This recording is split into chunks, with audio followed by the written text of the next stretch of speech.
Sword Art Online is just one of those animes, and by that I mean it's one of those shows that really captivates you in the natural feel of the show. When you first watch a show, you will not be able to stop watching it. The reasoning behind this is pretty simple too. It seems like, wow, we've got this new video game, Sword Art Online, coming out, and apparently it's the year 2022, I believe, and everyone's getting this game. It's just like the big game. It's like, it's like Call of Duty Black Ops 9 or whatever the hell stupid bullshit number we're on now. And everyone's playing it. Only the twist with this game is it's a complete virtual reality thing. Like, you stick on this helmet and bam, your existence is in the game. You move when the motion you use to raise your arm, you raise your arm. That kind of innovation. I don't know if we would have actually achieved this by now, but let's just go on with the story. Now, the story follows the main character, Kirito, who at first seems like a sort of generic guy, who's not exactly the most unique character, but later on he develops so much that it is insane.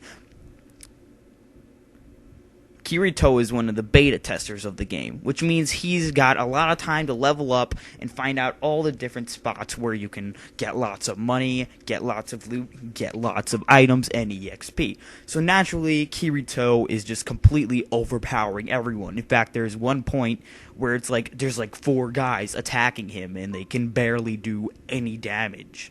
And he just stands there and takes it like a fucking boss. That's the kind of thing that this series does so well. It sets the mood perfectly. Now, if we're talking about supporting characters, Sword Art Online definitely delivers. In the first couple episodes, you sort of meet this mysterious girl that has been following Kirito named Asuna. She seems to be one of those generic, I'm gonna be quiet for the sake of being quiet and I boobies girl, but later on, she develops into something greater. The entire scope of this land is great, actually.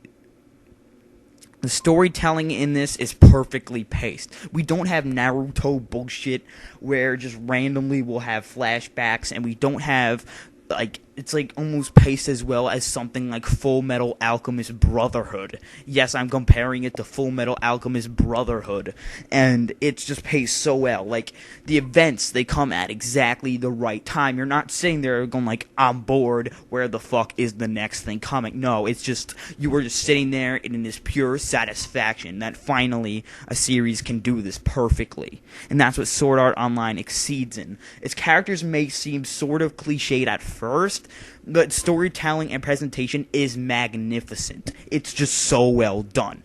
The structures, the towns, the way everyone speaks and talks.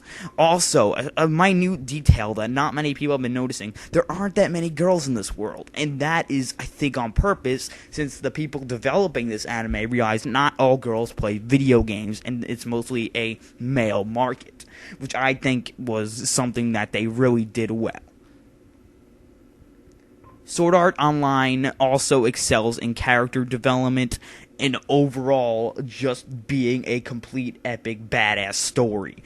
I mean, the main character, Kirito, is just, he, gains levels like a monster. Like, you will see him at maybe level 20, and then he will be level fucking over 9,000. It's just that much awesome.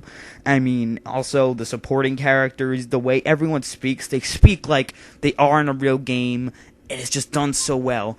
The story begins where they are technically locked in the game, in a Battle Royale-esque thing.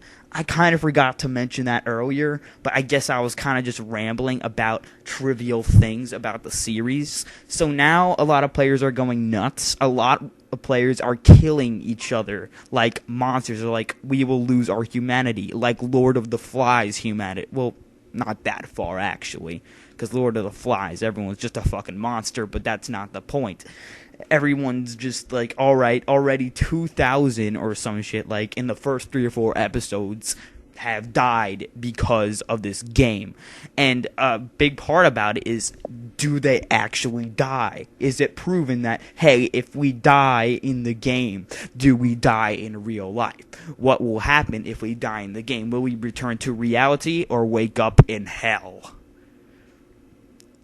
Sword Art Online is a beautiful anime that seems to be getting a lot of attention, and this time it's for good reason. The story is great, and the characters are extremely well made, although there could be better. The story development and pacing is perfect. Sword Art Online is one of those rare occasions where an anime rarely does anything wrong. In fact, it feels so epic and grand scheme, it almost feels like a major cinema picture.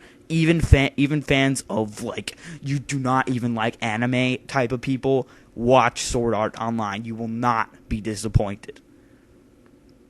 Sword Art Online gets a 10 from me.